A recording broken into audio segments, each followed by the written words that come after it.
बोलिए गणपति महाराज की जय। कार्तिक महात्म पहला अध्याय।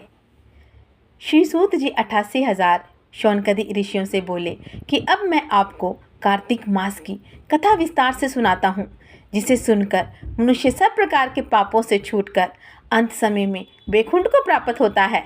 सूत जी बोले कि श्री कृष्ण जी से आज्ञा लेकर देव ऋषि नारद के चले जाने पर सत्यभामा प्रसन्न होकर लक्ष्मीपति भगवान से कहने लगी, हे नाथ, मैं धन्य हूँ, मेरा जीवन सफल हो गया है।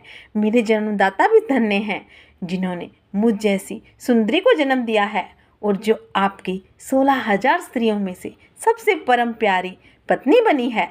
मैंने वह कल्प वृक्ष आदि पुरुष आपके साथ नारद जी को विधि पूर्वक दान में दे दिए हैं, परंतु वही कल्प वृक्ष मेरे घर लहराया करता है, जिस बात को मृत्यु लोक में कोई भी स्त्री नहीं जानती है। हे त्रिलोकीनाथ, मैं आपसे कुछ पूछना चाहती हूँ।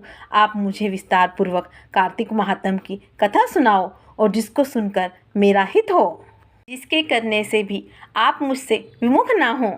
सूत जी बोले कि सत्यभामा के ऐसे वचनों को सुनकर हंसते हुए श्री कृष्ण जी सत्यभामा का हाथ पकड़कर अपने सेवकों को वहीं रोककर विलास युक्त अपनी पत्नी को कल्पवृक्ष के नीचे ले गए और हंसकर कहने लगे कि हे प्रिय, 16,000 रानियों में से तुम प्राणों से समान मुझे प्यारी हो और तुम्हारे लिए मैंने इंद्र से तथा देवताओं से भी विरोध किया था। हे कांते, जो बात तुमने मुझसे पूछी है उन अद्भुत बातों को सुनो।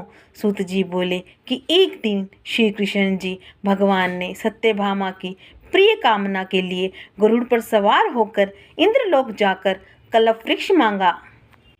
तब इंद्र के मना कर देने पर गरुड़ का इंद्र से घोर युद्ध हुआ और गोलोक में गरुड़ जी ने गौओं से युद्ध किया और गरुड़ की चोंच की चोट से उनके कान और पूंछ कटकर गिर पड़े और उनके रुधिर से 3 वस्तुएं उत्पन्न हुई, कान से तंबाकू, पूंछ से गोभी और खून से मेहंदी, और इन तीनों के प्रयोग करने से मोक्ष की प्राप्ति नहीं होती है। तब गौओं ने भी क्रोध में भरकर गरुड़ को मारा और जिससे उनके 3 पंख टूटकर गिर पड़े और इनके पहले पंख में नीलकंठ, दूसरे से मोर, तीसरे से चकवा चकवी उत्पन्न हुए।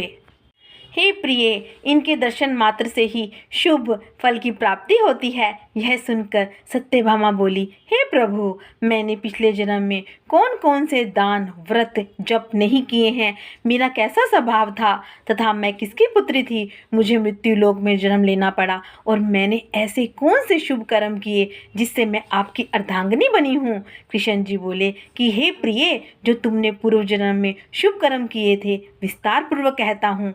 पूर्व समय में सतयुग के अंत में मायापुरी में अत्रि गोत्र में देव शर्मा नाम का एक ब्राह्मण वेद वेदांत को जानने वाला रहता था। वह रोज अतिथियों की सेवा, हवन, सूर्य भगवान की पूजा किया करता था और उसका तेज सूर्य के समान तेजस्वी था और उसकी वृद्धावस्था में गुणवती नाम की एक कन्या हुई। उसका विवाह उस पुत्रहीन ब्राह्मण ने चंद्र नाम के अपने शिष्य के साथ कर दिया। चंद्र को अपने पुत्र के समान मानता तथा चंद्र भी उसे अपने पिता के समान सम्मान देता था। वह एक दिन वे दोनों कुश और स्मिधा लेने के लिए वन में गए और हिमालय की तलहटी में भ्रमण करते हुए उन्होंने एक राक्षस को आता हुआ देखा और उस राक्षस से भय के मारे उनके सब अंग शिथिल पड़ गए और भागने की सामर्थ्य भी नहीं रही। और तब उस काल के सदृश्य राक्षस ने उन दोनों को मार डाला और उनके धर्मात्मा होने के कारण मेरे पार्षद उनको अपने पास बेखुंड में ले आए, क्योंकि उन्होंने भगवान सूर्य देव की पूजा की थी और उस कर्म से मैं दोनों को अति प्रसन्न हुआ। और शिव, सूर्य, गणेश जी भी देवी, इन सब देवताओं की पूजा करने वाले सब स्वर्ग को प्राप्त होते हैं। मैं एक होता हुआ भी काल और कर्मों के भेद से 5 प्रकार का होता हूँ। जैसे एक देवदत्त, पिता, भ्राता आदि नामों से बोला जाता है। जब वह दोनों विमान पर चढ़े हुए सूर्य के समान तेजस्वी, रूपमान, चंदन और माला धारण किए हुए थे और मेरे भवन में आए तो दिव्य भोग भोगने लगे। इस प्रकार से कार्तिक महात्म का पहला अध्याय संपूर्ण होता है। जय श्री राधे, जय श्री कृष्णा।